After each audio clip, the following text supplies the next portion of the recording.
Hello, my name is Humphrey Liu. I'm from Charlottesville, Virginia. First, I wanted to add my thanks to you and Mr. Munger and Mr. Buffett and all of Berkshire for throwing this grand event each year. Looking at the global trends, it increasingly does seem that zero-emission vehicles may have finally reached the cusp of mass adoption. Do you see any opportunities in this space, either in specific vehicle manufacturers or in related technologies? Well, I would say that Charlie and I for long have felt that the auto industry is just too tough. You know, the Ford Motor Company, Henry Ford looked like he owned the world with the Model T, and he brought down the price dramatically. He took up wages dramatically. He might have been, with a different personality or some different views, he might have been elected president of the United States. There's a good book that came out on that recently that told about the story of, tells a little about Nebraska in terms of it, but Henry Ford and Thomas Edison joining up. But maybe a year or two ago. If you're interested in autos, you ought to read that book. But Henry Ford did that, and 20 years later, that they were losing money, and they had a guy with a gun in his pocket, I think Harry Bennett, that was running the Ford Motor Company. It was on its way to the junk heap when the whiz kids came in, and Henry Ford II, Hank the Deuce, as they called him, brought in Tex Thornton and my friend R.J. Miller and a few people. But I was reading the other day, actually, the 1932 annual report of General Motors.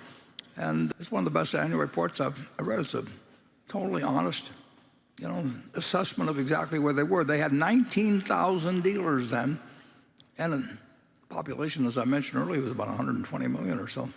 And now with 330 million people, all brands in the United States have like 18,000 dealers or something. It's just a business where you've got a lot of worldwide competitors.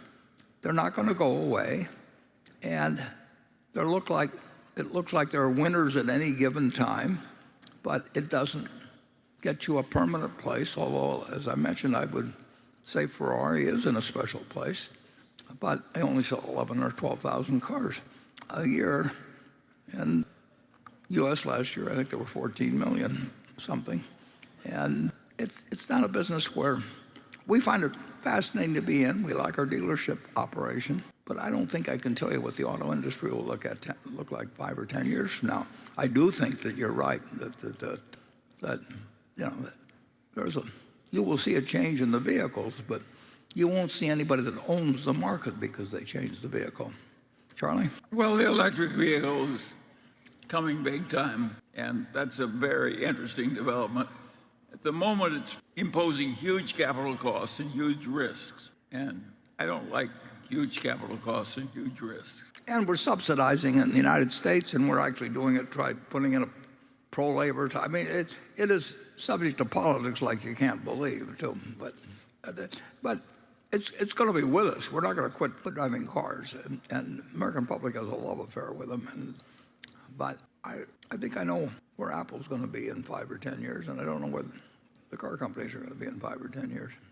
And I may be wrong, but that's Charlie and I follow the auto business with intense interest. Charlie's firm was the specialist in General Motors on the Pacific Coast Stock Exchange, and that was a franchise, wasn't it, Charlie? Yeah, by working very hard, we could make a minor amount of money. Yeah. It wasn't minor at the time, but yeah, it was. It was pretty minor at the time, even. Yeah. Well, that was pretty minor. Okay.